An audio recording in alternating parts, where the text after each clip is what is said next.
Olá, amigos!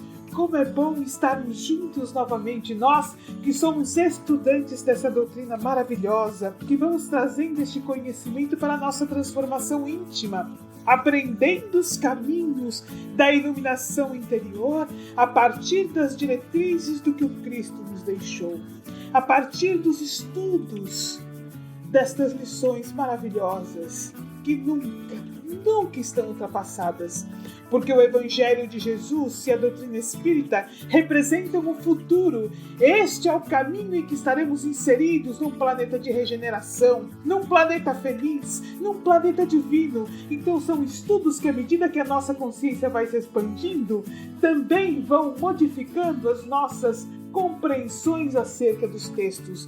Vamos olhando a vivência do Cristo entre nós com outros olhos, entendendo as palavras de Jesus com o coração, abrindo os caminhos para entender as entrelinhas de cada um dos processos que o Cristo nos deixou. Estudando, por exemplo, o Livro dos Espíritos no nosso cotidiano, ao longo das múltiplas reencarnações desta para as próximas, com certeza encontraremos respostas que estão ali codificadas, que hoje não somos capazes de enxergar.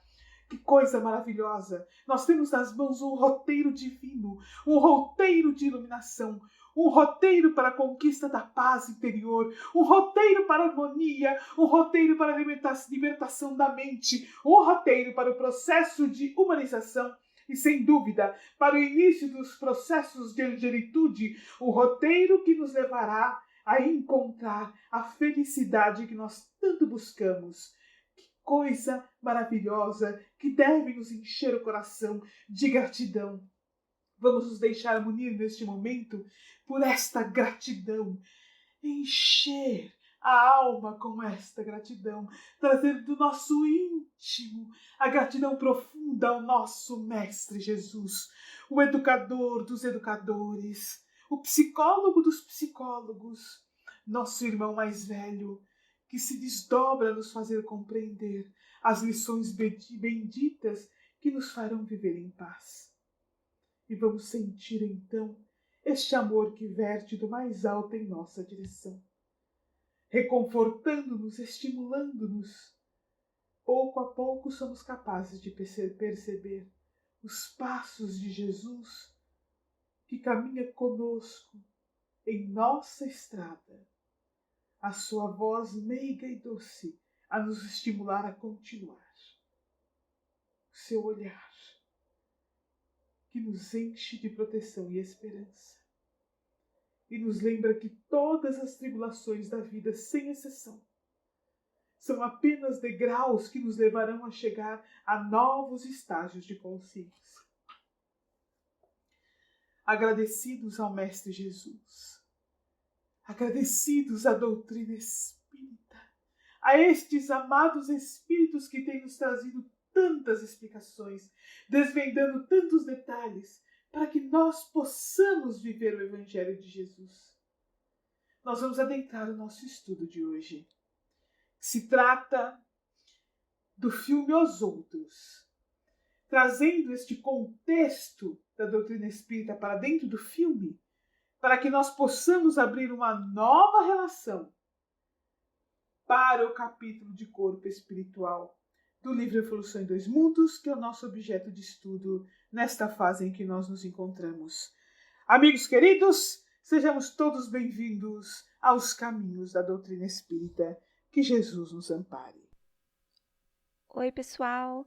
Hoje a gente vai falar aí sobre o filme Os Outros, como a Sandra disse, e eu já começo dizendo que tem alerta de spoiler, então se você ainda não assistiu, apesar de ser um filme já aí antiguinho, a gente vai acabar contando aí pra vocês coisas importantes do filme, hein? Então, Os Outros, ele é um filme de 2001, passa durante a Segunda Guerra, mais ou menos aí o período de 1945, e a gente tem a devota Grace, que é a mãe da família protagonista aí do filme, tá? Ela aguarda com os filhos o retorno do marido dos campos de batalha. Eles estão isolados em uma mansão numa ilha deserta e passam a observar alguns fatos estranhos acontecendo na casa. Eu vou falar um pouco sobre as percepções da mãe da Grace, Logo no início, é possível a gente ver a perturbação dessa mãe com os pesadelos aterrorizantes que, ao longo da história, a gente vai entender ser os fatos que culminaram no desencarne dela e das crianças. E que sua mente culpada ela fica revivendo como sonhos vívidos.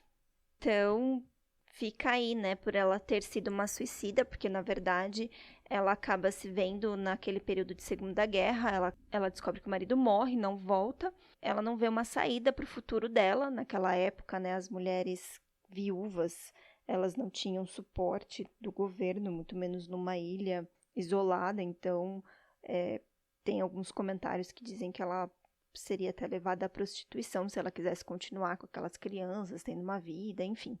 Há muita especulação sobre o que poderia acontecer se ela não tivesse cometido suicídio, mas era comum as viúvas se suicidarem.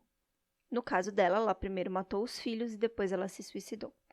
Ela comete o suicídio e ela não compreende que ela se suicidou, tá? Ela continua vivendo normalmente na mansão. E ela se mostra cheia de neuroses. Para evitar que as crianças se exponham à luz do sol, ela mantém a casa trancada, com as cortinas fechadas, ao entrar e sair dos cômodos, tranca com chaves. A luz não a incomoda, ela transita no jardim da casa, para conferir correspondências, por exemplo, como se ela estivesse vivendo normal. Mas com os filhos, como ela alega que os filhos possuem uma doença rara, ela os mantém presos. Né? Eu acho que até como processo de autodefesa, né? O filme não deixa claro se as crianças realmente tinham essa sensibilidade física à luz ou não, ou se é somente parte da neurose vivida pela mãe que superprotege as crianças, né? Enquanto aguarda aí o retorno do marido, para voltarem a ter uma vida supostamente normal. Logo no começo do filme, ao recepcionar novos criados em sua casa, ela conta que as pessoas anteriores simplesmente foram embora.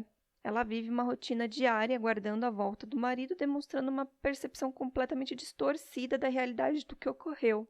Essa falta de clareza mental a leva a não raciocinar sobre os aspectos importantes de sobrevivência, né, para encarnados, como de onde vem a comida, como ela vai pagar os funcionários.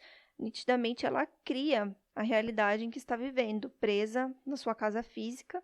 Ela bloqueia os fatos, pois não compreende a consequência do que fez. Ela é sempre muito rígida com a criação dos filhos, os faz estudar religião dia após dia, mas sempre de uma forma muito mecânica, pegada aos escritos e à educação que teve. Então, ela realmente não compreende ali o que aqueles textos estão dizendo, e é o que ela tem para ensinar para os filhos dela. É simplesmente uma fé não raciocinada, demonstrada de forma interessante nessa parte do filme, né? Porque, como vemos, a pessoa apegada à religiosidade do céu e do inferno aguarda ser julgada após a morte. E se isso não ocorreu, demora para perceber o que houve. Apegado ali na matéria, no caso dela, apegado à casa que ela estava, né? Nem o medo com os fenômenos paranormais que estão ocorrendo na casa, a rebeldia da filha que começa a compreender, questionando o ocorrido, e que se comunica com as demais famílias que por ali passam, a faz ter um momento de lucidez. Presa sempre na ideia fixa de reencontrar o marido, ela parece viver para esse momento. Perdida, aflita, um dia ela sai para o bosque em meio da névoa densa, chorando, desesperada, buscando encontrar solução.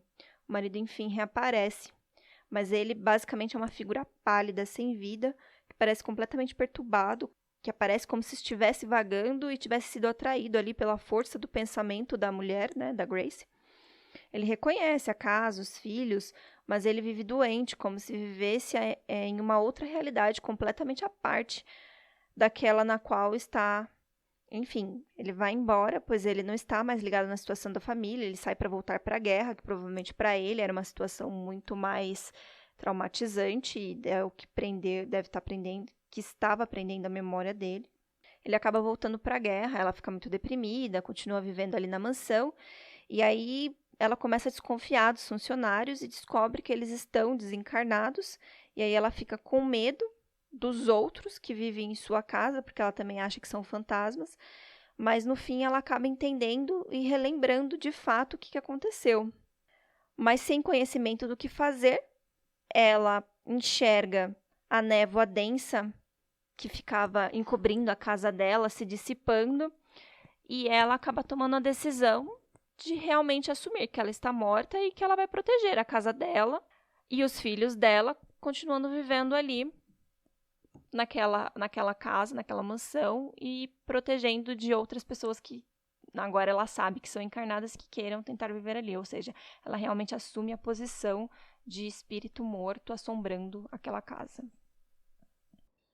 Amigos, este é um filme que tem tantos aspectos na compreensão da doutrina espírita que vale observar os detalhes que são muitas vezes condizentes com situações que nós vemos em trabalhos de orientação aos espíritos.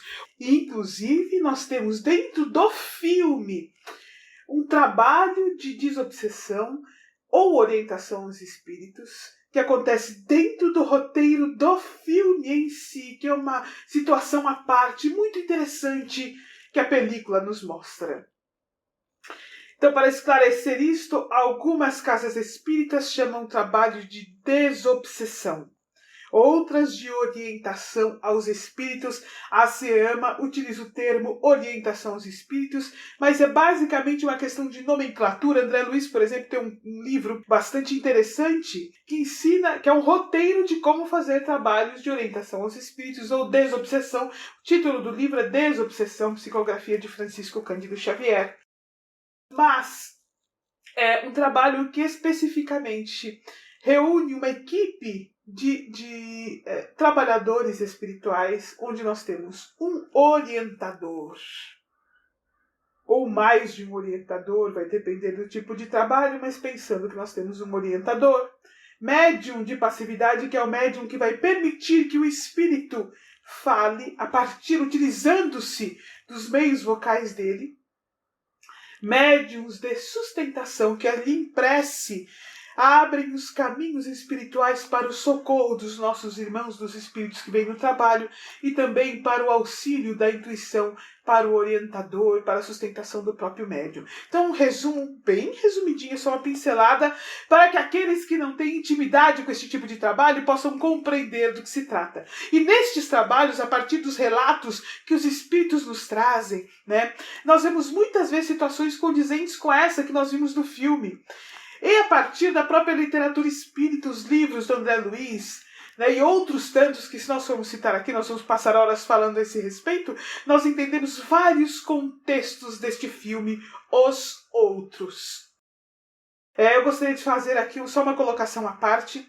Ela, a mãe, né, que está muito bem interpretada no filme, na verdade, acabou por matar os filhos e se suicidar quando o marido acabou indo para a guerra. Entrou num processo difícil, né? Um processo psicológico muito difícil. Então, quando nós lemos, por exemplo, o livro Memórias de um Suicida, da Ivone Pereira, nós vemos que os suicidas, né, em geral, as pessoas que se suicidam, são recolhidas amorosamente pela fraternidade de Maria de Nazaré, levadas a vales, para que aquele pensamento, aquela situação de perturbação psíquica não altere aqueles que estão na convivência deles no cotidiano. Por outro lado, nós vemos aí no livro Missionários da Luz, no capítulo 11, Intercessão, um companheiro que se suicida, ou um irmão que se suicida, e está, por exemplo, num abatedouro sendo vampirizado. Então, obviamente, algumas coisas ficam claras para nós, quando nós vamos conhecendo um pouco a respeito dos suicidas. Eles apresentam uma perturbação psicológica inerente ao processo em si. Jamais, em situação alguma, conforme nos ensina a misericórdia das lições de Jesus, nós estamos aqui para julgar aqueles que cometem o suicídio. Muito provavelmente todos nós, em reencarnações pregressas, em algum momento da nossa história evolutiva, sem compreender a vida do espírito, sem entender as gravidades dos nossos atos, quando passamos por difíceis situações ao longo da reencarnação, podemos ter cometido suicídio voluntário. Nos esclarece André Luiz no livro Os Mensageiros, por exemplo, e ao longo de outros livros da vida espiritual que ele traz pela psicografia de Chico Xavier e outros livros da própria doutrina espírita, alguns livros de Wanderlei Soares de Oliveira, livros do Divaldo Pereira Franco, né? O próprio Evangelho dos Animais, que dificilmente na nossa atual realidade espiritual, nós, enquanto espíritos encarnados em evolução, completamos a nossa reencarnação, ou seja, somos completistas. A maioria de nós tem um planejamento reencarnatório e não chega ao final desse planejamento reencarnatório cometendo suicídio involuntário, ou seja, por nossos atos cotidianos, a maneira como nós nos alimentamos, a maneira como afligimos o corpo, a maneira como nós ficamos estressados, tudo isso reduz o fluido vital. E nós acabamos desencarnando antes do que nós deveríamos desencarnar, cometendo suicídio involuntário. Por outros vícios e assim por diante, que não é objetivo hoje do nosso estudo, mas que nós teremos a oportunidade de discutir mais a fundo no estudo do livro Evolução em Dois Mundos. Então, feita essa colocação, nós vamos deixar de lado um pouco a questão do suicídio em si e compreender a nossa irmã desencarnada nesta residência. Ela está envolta, né, no processo de quando ela morava ali, sem compreender que desencarnou. Então, para ela e os filhos estão encarnados ainda, e eles moram naquela casa, residem naquela casa. Dessa maneira, estão presos à morada onde se encontravam, sem entender que estão desencarnados, e todos que os procuram, todos os sons que ali estão, que eles ouvem, que eles não identificam a menina, percebe mais, e aí nós temos todo o enredo. Acho que vale a pena, quem já viu, nós já tínhamos assistido outras vezes, mas vale a pena sentar, estudar de novo em detalhes, trazer o conhecimento que nós vamos adquirindo para esta película, para entendermos como nossa mente funciona. Então eles estão na dimensão espiritual, ou seja, desencarnados. No entanto, entendem-se ainda pertencendo à realidade material. A nossa irmã está presa ao contexto que a levou àquele processo. Então ela não entende, não se lembra, apagou o momento do desencarne. E lembra-se, na verdade, os momentos anteriores e vive o processo psíquico de desajuste mental relativo aos processos anteriores ao desencarne. Cada um de nós tem inúmeras vezes as suas dificuldades mentais, suas dificuldades psicológicas. Mesmo nós, enquanto espíritas conhecedores da doutrina espírita, quantas vezes não somos surpreendidos por nos vermos deprimidos, aflitos, angustiados, com medo, com pânico? Aliás, uma coisa muito importante do espírita é aprender a observar os seus sentimentos, as suas emoções, identificá-los, não fazendo do evangelho um escudo mentido para nós mesmos, mas identificar com a mais absoluta sinceridade, como aprendizes dos estudos doutrinários, como aprendizes das lições do Cristo, como aprendizes da existência, da continuidade da vida após a morte, da imortalidade da alma, identificar ainda que nós estamos nos alfabetizando na questão da reforma íntima e nos entender necessitados do aprendizado do amor, e identificando aquilo que realmente sentimos, vamos pensando então em prece aos nossos mentores e em reflexões íntimas, como podemos aplicar o evangelho a nós mesmos, modificando-nos intimamente, nos acolhendo, nos amparando e nos auxiliando para os próximos passos no processo de evolução. Então nós vemos ali esta irmã numa situação muito difícil, né?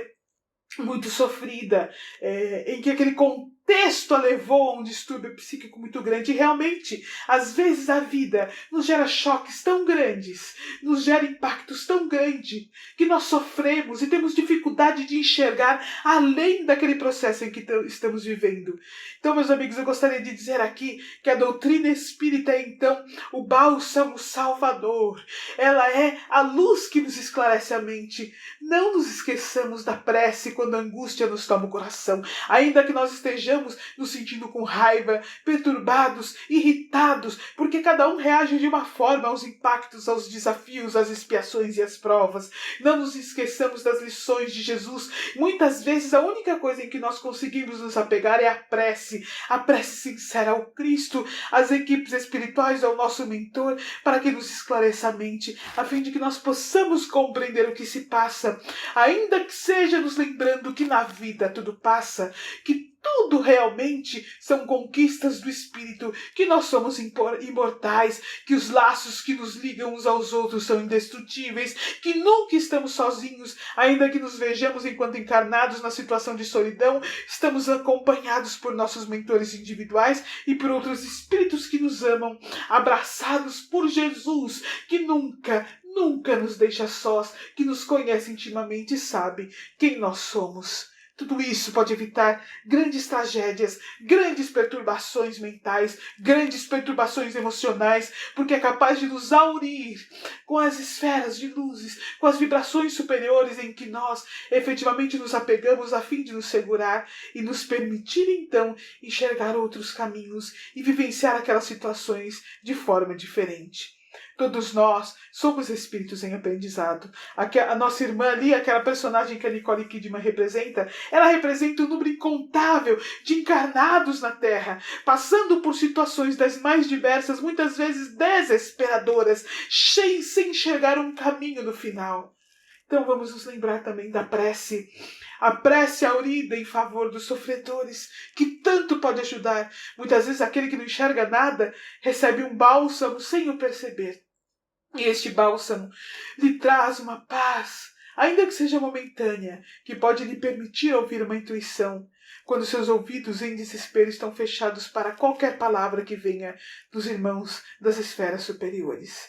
Então ela ali naquela situação difícil, não consegue entender a realidade em que está inserida, não consegue perceber o processo de desencarne, angustiada, desesperada, se sentindo sozinha, revivendo constantemente o processo que a levou ao processo de suicídio em si, a matar os filhos.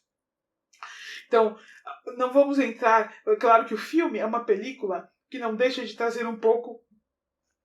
Uma grande parte daquilo é realmente uma realidade. Uma parte são as situações que engrandecem o filme em si. Será que se ela tivesse matado os filhos e estivesse na situação de suicida, ela estaria realmente com esses filhos? Muito provavelmente não. Porém, eu gostaria de dizer uma coisa. Nós acreditamos que temos como espírita respostas para tudo. Nós acreditamos que, segundo os livros que nós recebemos até hoje, nós conhecemos tudo o que acontece no plano do espírito. E a verdade é que cada caso é um caso. Cada espírito que desencarna, cada um que se suicida, cada situação de homicídio é uma situação específica, diferente. E hoje o nosso conhecimento acerca da vida do espírito é ainda muito pouco, ainda muito novo. Nós tendemos às vezes a assistir, por exemplo, notícias que acontecem na TV, grandes desastres. Sem dúvida nenhuma, a doutrina espírita é o consolo que nos traz a explicação, mas não necessariamente a nossa interpretação acerca dos acontecimentos daquela situação, segundo o nosso conhecimento da doutrina espírita, refletem aquela realidade para aqueles espíritos envolvidos naquela situação. Sejamos caridosos e esperançosos, acreditando que Deus é quem tudo conhece, quem tudo olha, este Deus de amor e de misericórdia que a ninguém julga e a todos ama, é Ele que ampara todos os corações sofridos necessitados de auxílio. Oi Sandra, oi Nádia, Natália.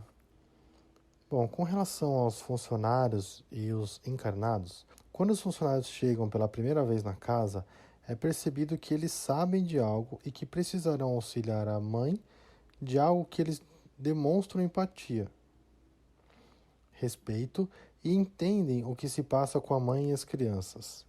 Com o passar do tempo, a percepção de que os funcionários entendem melhor a situação da família, o que acontece na casa, principalmente com o fato dos acontecimentos de portas ficarem abertas, do piano ficar aberto, dos passos que são ouvidos pela mãe e os filhos. O entendimento dos funcionários com relação à vida espiritual é percebido nessas situações, onde a funcionária mais velha demonstra conhecer os rompantes que a menina tem com relação aos acontecimentos com o menino encarnado, por exemplo, com as visões que a menina tem com os demais encarnados e com as vozes que ela ouve, principalmente nas conversas que ela tem com o Vitor, que é o menino encarnado. Essa funcionária faz de tudo para que as crianças consigam entender melhor a situação que estão, de desencarnados, e principalmente tentando trazer o entendimento do ocorrido com toda a família para a mãe. Com relação aos encarnados, pelo fato do Vitor ser uma criança que aparenta ter menos de 7 anos, o contato dele com o mundo espiritual ainda é maior, desse modo facilitando as conversas dele com a menina.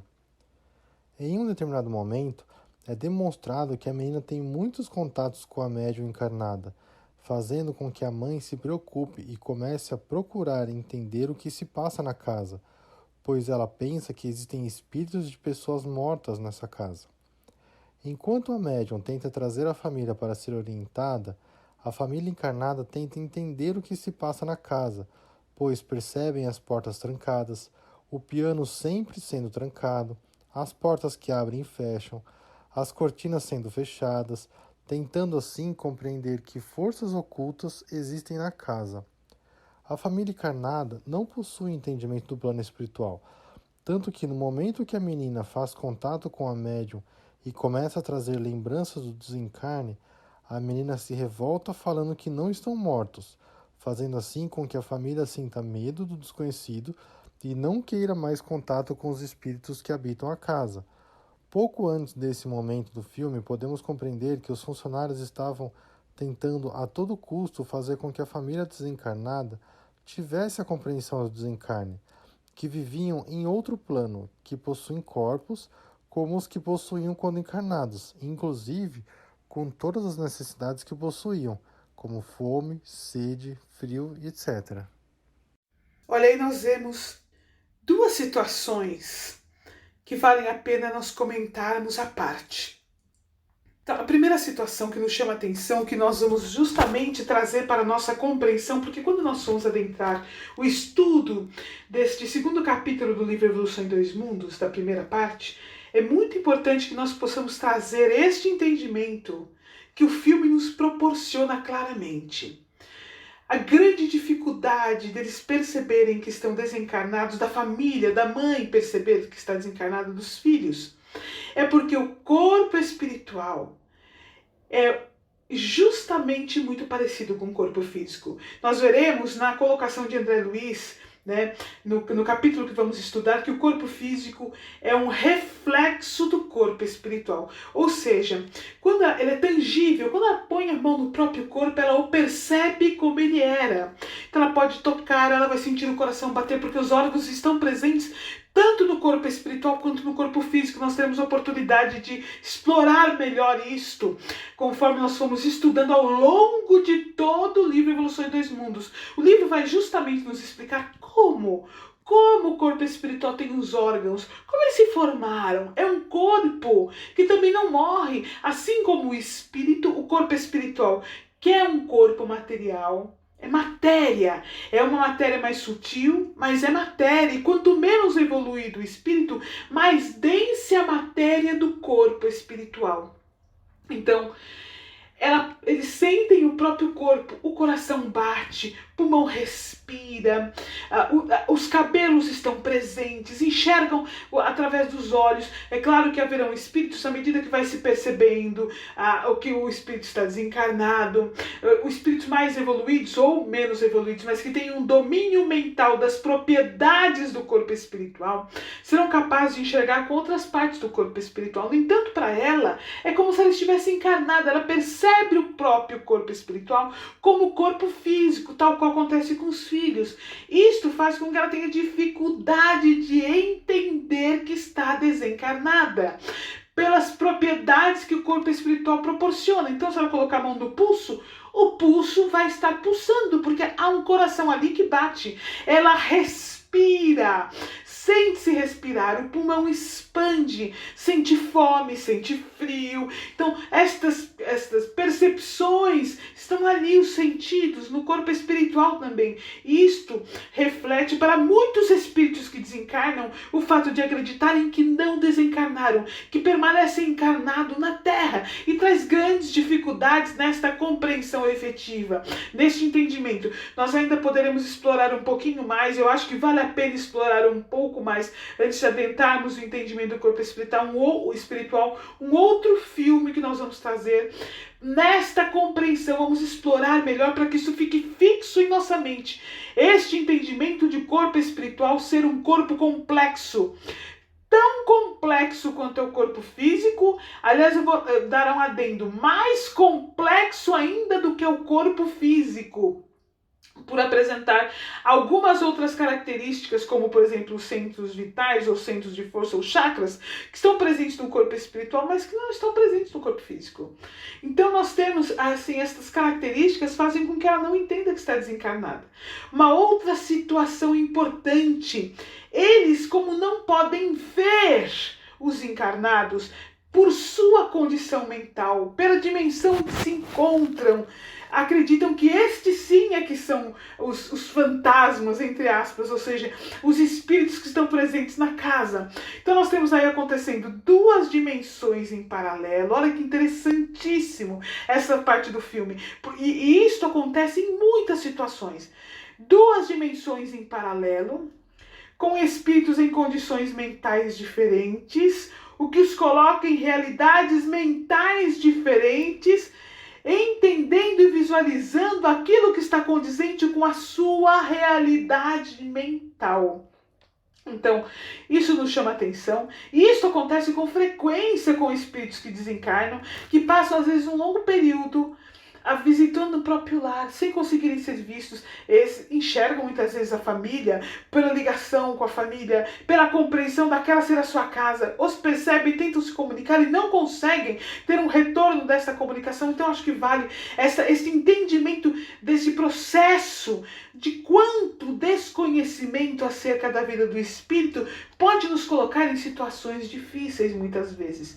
E uma outra situação que o filme nos mostra, que são aqueles que se apresentam como funcionários, que na verdade são espíritos que já estão desencarnados há mais tempo, que entendem a situação em que eles estão inseridos, veem a família passar por isso e vão ali auxiliar. O filme não deixa claro se são espíritos muito evoluídos ou nem tão evoluídos. Fato, são mais evoluídos do que a família que está ali naquela condição, entendem a vida espiritual e estão na condição de auxiliares, né? Mas como todos nós não estamos nunca desamparados. Nem sempre, que é um reflexo que o filme nos traz, que deve nos trazer uma compreensão para o nosso cotidiano.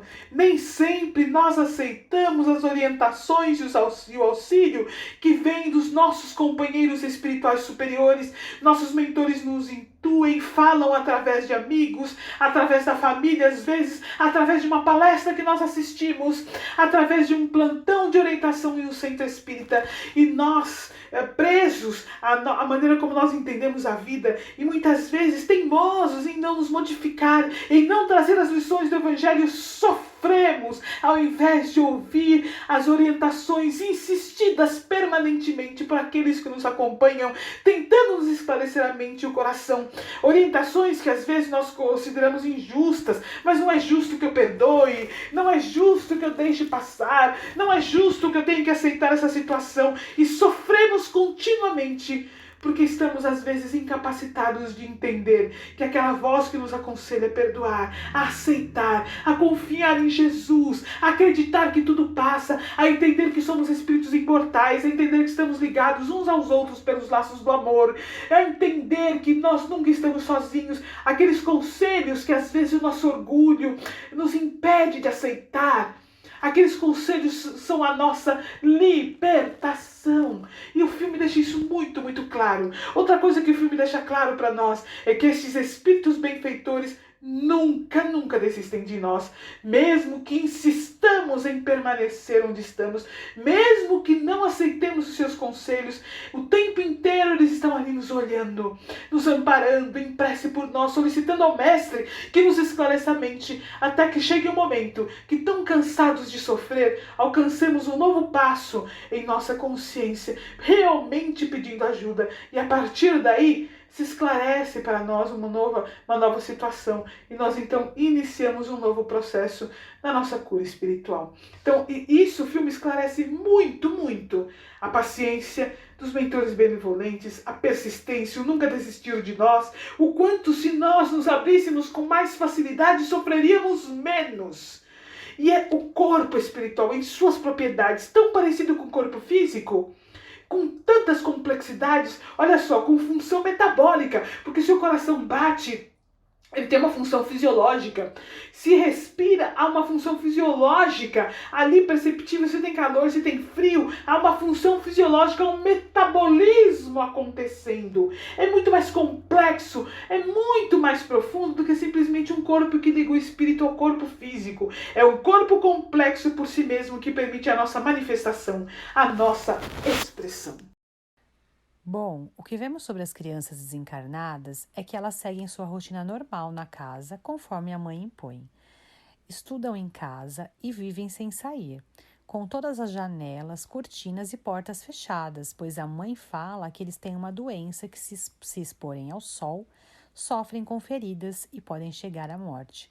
Então, assim, vivem com muito medo e privados de saírem.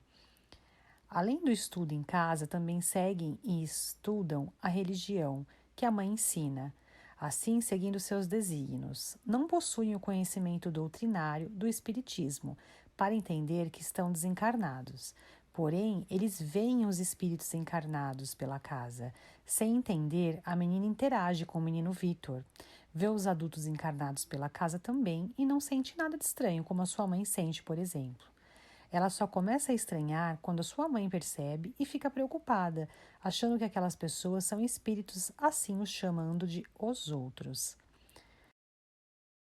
O menino desencarnado escuta o menino Vitor, mas não quer vê-lo, pois sente muito medo e não sabe entender o que está acontecendo e nem de onde veio essa criança. Não sabe lidar com a situação. O filme também nos mostra uma médium que tenta comunicação com a família desencarnada para assim realizar um trabalho de orientação àqueles espíritos. Mais uma vez, não entendem e a mãe acredita ser um espírito desencarnado que está rondando pela casa. Relembrar como ocorreu o desencarne significa reviver tudo novamente, assim gerando uma dor. Então, esse sentimento faz com que eles causem uma espécie de bloqueio. Por isso não percebem que estão desencarnados. As crianças se comunicam com o menino Vitor pelo fato de crianças terem a sensibilidade maior. Por esta questão, vemos o quão importante é termos o conhecimento da doutrina, o quão importante é para as crianças terem a evangelização infantil, para que, se caso houver o desencarne precoce, este espírito saiba que a vida continua depois daqui. Este fato nos mostrou que temos que cuidar e orientar sempre as crianças e que há uma responsabilidade muito grande e temos que passar o verdadeiro sentido da vida eterna para estes seres que são pequenos em tamanho, mas que também são espíritos em evolução. Realmente as crianças são um caso à parte, dentro desta estrutura, né? Que é uma série de dúvidas que pode gerar se nós começarmos a pensar, mas olha, uma criança, quando desencarna, ela não vai ser de novo um espírito adulto, ela não vai retomar a condição de adulto. Tudo vai depender da condição mental daquele espírito que desencarnou ainda com a consciência voltada para a infância. Crianças, quando desencarnam pelo conhecimento que nós temos até hoje, pelo que a doutrina nos mostra, em geral são amparadas à parte em colônias espirituais específicas para crianças, orientadas, amparadas, para que estes espíritos, pouco a pouco, quando necessário, quando possível, possam ir recobrando a consciência do espírito mais maduro, de um espírito mais adulto. No entanto, nada impede que eles continuem com essa consciência infantil e reencarnem novamente. Nós não sabemos, porque, como dissemos no início do podcast, cada caso é um caso, cada criança, cada situação, cada espírito se encontra numa condição perante as leis divinas, sob o olhar misericordioso de Deus e o amparo infinito de nosso Mestre Jesus, de seus companheiros espirituais superiores e mentores amigos, e infelizmente de inimigos do passado, que também podem envolvê-los, também podem assediá-los, trazendo outras realidades. Tudo depende. No entanto, independente dos equívocos cometidos, nós nunca estamos sozinhos. Então, uma outra coisa que realmente nos chama atenção, que a gente comentou um pouquinho já no bloco anterior e nós vamos comentar agora de novo com mais ênfase, é sobre a médium que está ali tentando se comunicar com a família desencarnada. Então, os desencarnados, a família desencarnada, a mãe e os filhos não entendem que estão desencarnados e não entendem quem são aqueles habitantes que estão na casa. A bem da verdade, o filme deixa muito claro que a casa foi comprada, não é? E aí as pessoas se mudam para lá e começam a notar sons. Se o filme, então, trouxer essa história da família que compra a casa, nós teremos uma família que compra uma casa, se muda para esta casa, e aí nós teríamos uma casa mal assombrada, sob o olhar dos encarnados, né? Com cortinas que se fecham, né? Com portas que se fecham constantemente sem que ninguém tenha tocado, com sons estranhos pela casa. Então essa seria a ótica dos encarnados. Nós teríamos uma casa mal assombrada, então essa família ali buscaria uma médium que iria até a casa, junto com outros trabalhadores que auxiliariam, e identificaria então a presença de espíritos numa situação de sofrimento, dependendo de quão ostensiva seja a mediunidade, e a partir daí trabalhos seriam feitos que seriam um trabalho de desobsessão, que ali acontece dentro da casa, poderia ser feito num centro espírita. Aliás, aqui no Brasil isso é um contexto mais comum nos Estados Unidos. No Brasil, toda essa situação aconteceria então num centro espírita, muito provavelmente, e a partir do centro espírita buscaria, as equipes espirituais tentariam trazer a família para se comunicar. Então nós teríamos ali um outro filme completamente diferente, um filme de grande suspense, talvez até um terror, dependendo da situação, de como eles vissem essa mãe, da condição em que apresentasse o corpo espiritual dela para eles, né? De como eles vissem as crianças, do pavor, por exemplo, do menininho que está desencarnado, ao encontrar o menino encarnado, a família poder ver. Então nós teríamos um outro contexto dentro do filme, uma história completamente diferente dessa. Depende do ângulo que se pudesse ver. O filme todo se passa sob a ótica dos desencarnados, então eles também acreditam que há espíritos pela casa, que a casa está mal assombrada, um pavor tremendo, a casa foi invadida e eles não conseguem enxergar. Então é muito interessante porque são várias visões que condizem com realidades que nós vemos no cotidiano do centro espírita, realidades que nós vemos, por exemplo, em livros espíritas. Então ali nós temos então uma médium que é pouco enfocada, porque o filme não passa sob a ótica dos encarnados, então ela é muito pouco enfocado. No final, que nós temos efetivamente o trabalho que a situação se revela como um todo, né? Que tenta auxiliar aqueles espíritos que estão ali. Nós poderíamos ter uma outra situação. Caso eles tivessem conseguido realmente se comunicar e ouvido aí a partir do choque anímico, ou seja, no acoplamento com a mente do médium, esta mãe tivesse, por exemplo, realmente, efetivamente ali conseguindo enxergar a situação e ser orientada, nós poderíamos ter ali uma equipe de socorro. Eles poderiam ser amparados, levados a colônias espirituais, onde eles enxergariam a vida do espírito de outra forma, como nós vemos acontecer muitas vezes em trabalhos.